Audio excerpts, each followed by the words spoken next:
Student, जब हम लोगों ने ये देख लिया कि हमारा जो है कैसे सेक्टर को इन्वॉल्व करना है, तो पहला टॉपिक हमारा निकल के आता है बेटा, वो आता है क्या, एग्रीकल्चर। ठीक है ना। तो इन सारे टॉपिक को इक्विटी लिखने के बाद आप लिखिएगा एग्रीकल्चर। एग्रीकल्चर में देखिए डिपेंड किया गया है, हमने इसमें ऑलरेडी मैंने बताया था कि एग्रीकल्चर के वर्क को करने के लिए आप ज़्यादातर डिपेंड कहाँ पे होते थे भाई, पानी मतलब बारिश के पानी पर, जिसमें जमींदारी सिस्टम था, लो प्रोडक्टिविटी थी। ठीक है ना। वर्क फोर्सेस कम थे, आपको अच्छी तरीके से फैसिलिटी एग्रीकल्चर को ग्रोथ करने के लिए नहीं मिलती थी। तो उसके फीचर्स हैं या उसको कह सकते हैं प्रॉब्लम। तो यहाँ पे एग्रीकल्चर राइट करेंगे, उसके कुछ पॉइंट फिर लिखेंगे आप फीचर्स या problem of agriculture following where some of the main feature of Indian agriculture sector between 1950 to 1990।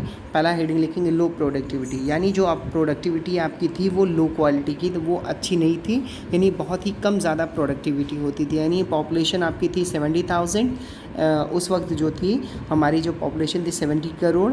ठीक है। और प्रोडक्ट निकलता था 50 करोड़ लोगों का, तो इससे भुखमरी भी ज़्यादा आने लगी, तो लो प्रोडक्टिविटी हो गई।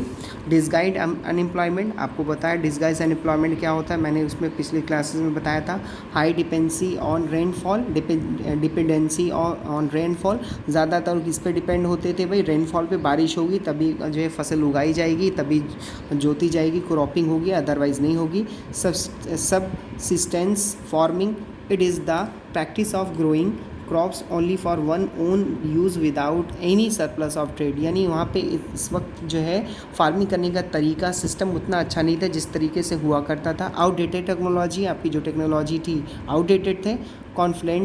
Conflicts between tenant and landlords, जो ज़मींदार थे और जो है किसान लोग थे, जो लोग काम किया करते थे, उनके बीच में आपस में हमेशा अनबन होती थी, और जिससे वो जो है एग्रीकल्चर के वर्क को बहुत प्रॉपर वे में फोकस नहीं करते थे। क्लियर इतना। अब बात करेंगे हम लोग पॉलिसी और ग्रोथ ऑफ एग्रीकल्चर, यानी अब जब ये सारी मुसीबतें थीं तो एग्रीकल्चर को फिर भी तो हमें डेवलप करना था ना, क्योंकि हमें रॉ मटेरियल ही नहीं मिलेगा तो फिनिश गुड्स में कैसे कन्वर्ट करेंगे। So that's why policy for growth of agriculture, यानी एग्रीकल्चर को ग्रोथ करने के लिए ढेर सारी पॉलिसी बनाई गई। The measures undertaken to promote the growth in the agriculture sector can be broadly categorized as land reforms and green revolutions। ठीक है ना। जब हम आज़ाद हुए तो ये 3 साल के बाद प्लानिंग कमीशन बनाई गई, जिसमें agriculture, industry sector and service sector को आगे बढ़ाने के लिए सोचा गया। तो उन एग्रीकल्चर सेक्टर को सुधारने के लिए 3 सेटअप लिए गए। ठीक है ना, या 3 फॉर्म्स लिए गए। पहला land reforms, general reforms and बेटा ग्रीन रेवोल्यूशन। इसमें जनरल रिफॉर्म्स नहीं है, मैं आपको एक्सप्लेन करूँगा, but land reforms, green revolution and general reforms. तो पहला बात करेंगे हम लोग क्या, लैंड रिफॉर्म्स के बारे में। क्लियर है। तो यहाँ पे हेडिंग में देखो लिखा है लैंड रिफॉर्म्स, दिखाई दे रहा है, लैंड रिफॉर्म्स इन एग्रीकल्चर।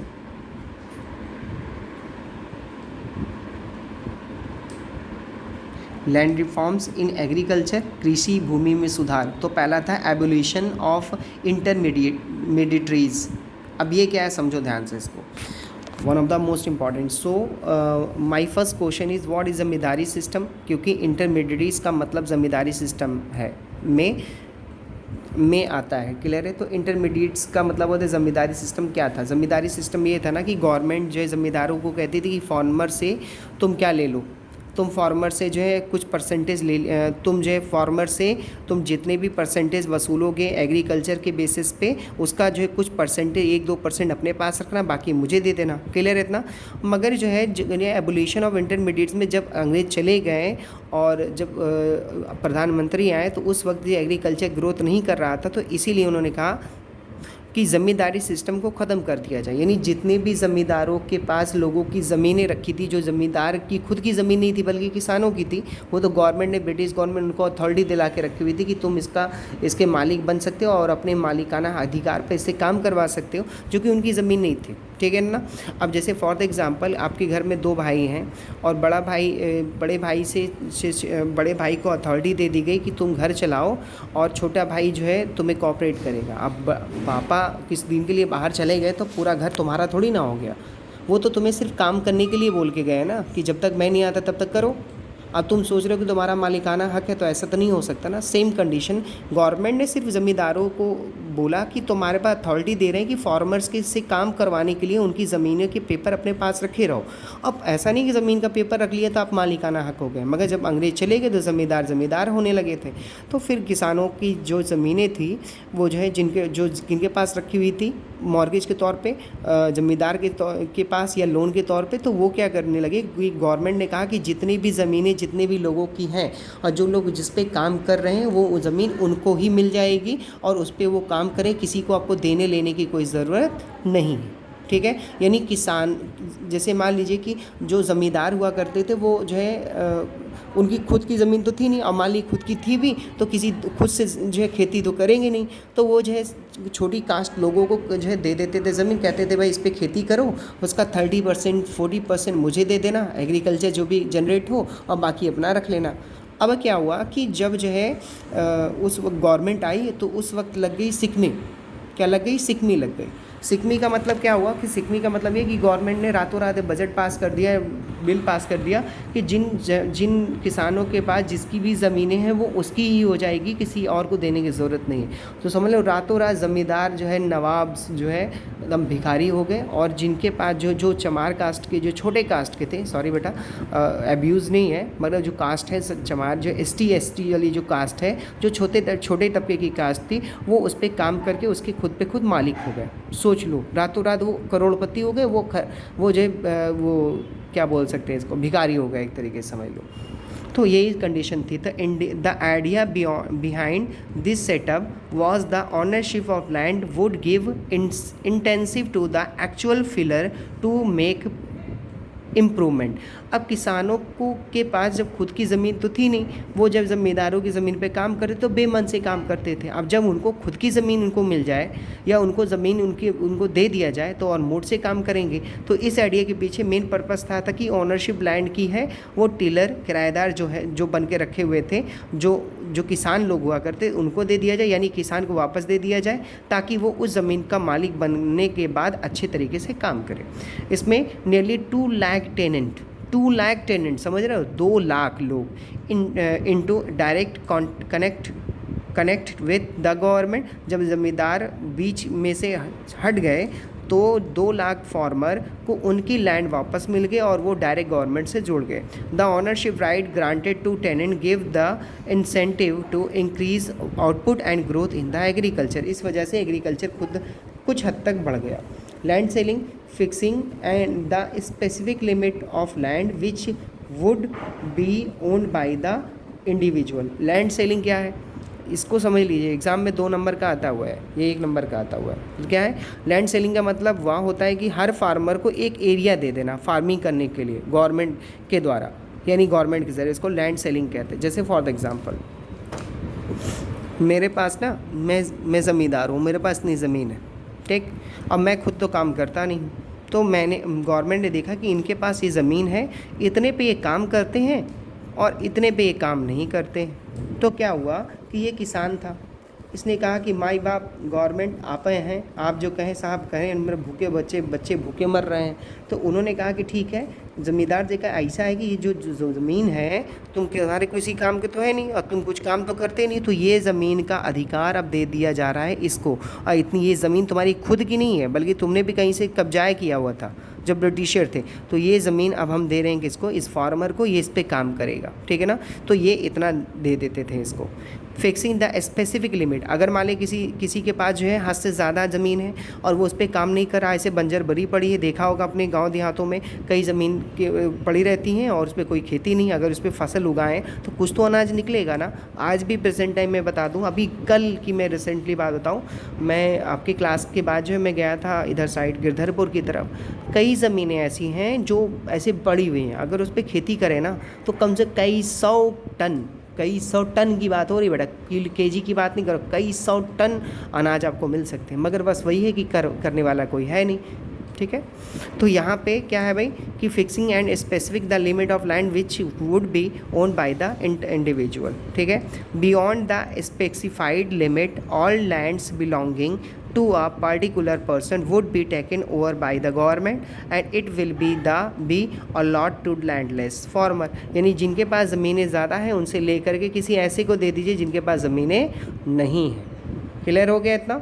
चलो भाई, अब आते हैं हम लोग consideration of land holding. Land holding समझते हो, भूमि, इट वॉज सक्स। और एक चीज़ और बेटा, ये जो लैंड सेलिंग का जो फार्मेट है ना, वो सबसे ज़्यादा सक्सेसफुल कहाँ हुआ पता है आपको? केरला एंड वेस्ट बंगाल में, ठीक है ना। And consideration of land holding, भूमि धारण का विचार क्या है भाई? I small land holding give land to increase production. यानी अब इसमें क्या है, इसको समझ लो। जैसे मान लीजिए कि एक किसान है, मौदान समझिएगा इस चीज़ को, इसकी बात हो रही है। एक किसान है, उसकी इतनी बड़ी ज़मीन है, ठीक, इस पर आराम से खेती कर रहा था।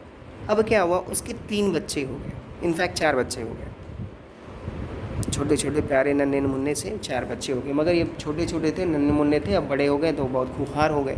इन्होंने कहा अपने माँ से कि अब इन लोगों में आपस में नहीं बनती, झगड़ा लड़ाई होने लगता है, बहुत भयंकर मारी मारा होने लगती है। उन्होंने कहा कि पापा पापा, सब लोग जब छोटे थे तो सब मिल करके इस पर फसल उगाते थे, 4 क्विंटल उगता था। क्लियर है, ध्यान समझिएगा। अब इन्होंने कहा कि भाई अब हम लोग आपस में नहीं, हमें बंटवारा करके दो। इन्होंने कहा अच्छा ठीक है भाई। अब इन्होंने इसका बंटवारा कर दिया, ठीक है, इन्होंने बंटवारा कर दिया। ये आप कहेंगे सर जी ये क्या कट्टम कुट्टम खेल? नहीं साहब, एक बंदे का ये हो गया, दूसरे का ये, तीसरे का ये, चौथे का ये। आपने कहा सर ये बीच में क्या है? बीच में बेटा रास्ता, पगडंडी। भूल गए क्या? अपनी ज़मीन पे कैसे जाएंगे? उड़ के जाएंगे क्या? नहीं ना, तो बनाना होगा ना। अब तुम गेस करो कि अगर इतनी ज़मीन ये रास्ते के लिए निकाल दिए, ठीक है ना, अब बची कितनी? इतनी। अब इतने में क्या ट्रैक्टर चलेगा? क्या इन्होंने फर्टिलाइज़र डाल पाएंगे प्रॉपर वे में? क्या यूरिया डाल पाएंगे? पता चला जितने की मुर्गे नहीं उतने का मसाला। यानी जितनी लैंड नहीं है, वो जितना ज़्यादा प्रोडक्शन नहीं होगा, उससे ज़्यादा तो ये खर्चे कर जाएंगे।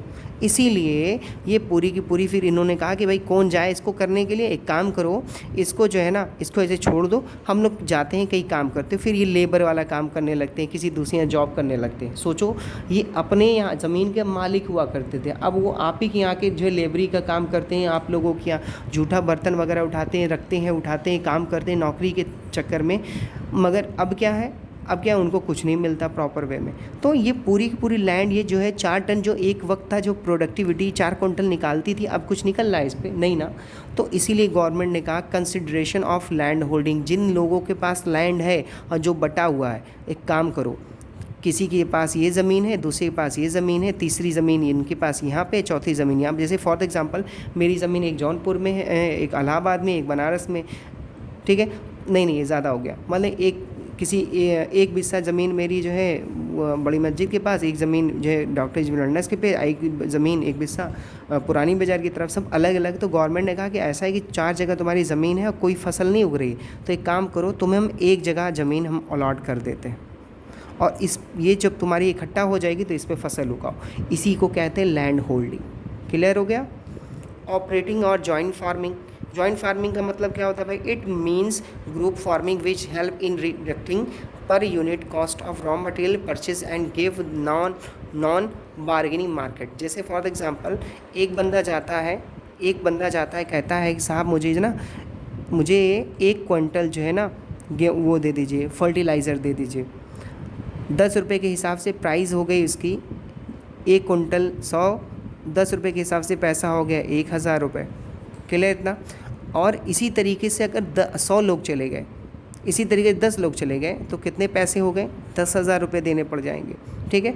मगर अगर यही 1 कुंटल इसने लिया, 10 लोगों ने 10 कुंटल लिया, अगर ये चाहें सब लोग मिल करके अगर जाते 10 कुंटल लेने, तो वो जो कॉस्ट जो 10 रुपये पड़ रही थी, यानी कि जो आप 1000 kg जो लेते फर्टिलाइज़र, जो कि प्राइस पड़ रही थी 10 रुपये, वो 10 रुपये ना पड़ के बल्कि इकट्ठा लेने पे पड़ेगी 8 ही रुपये। तो 2000 रुपये बचा ना, तो 2000 रुपये में पर यूनिट कॉस्ट आएगी कि नहीं? कम आएगी, ठीक है ना। इसी चीज़ को हम लोग क्या कहते हैं? ऑपरेटिंग और जॉइंट फार्मिंग। यानी मिल करके कोई भी बीज फर्टिलाइज़र वगैरह लो और आराम से उस पर काम करो। क्लियर इतना? कोई डाउट अगर होगा तो पूछिएगा।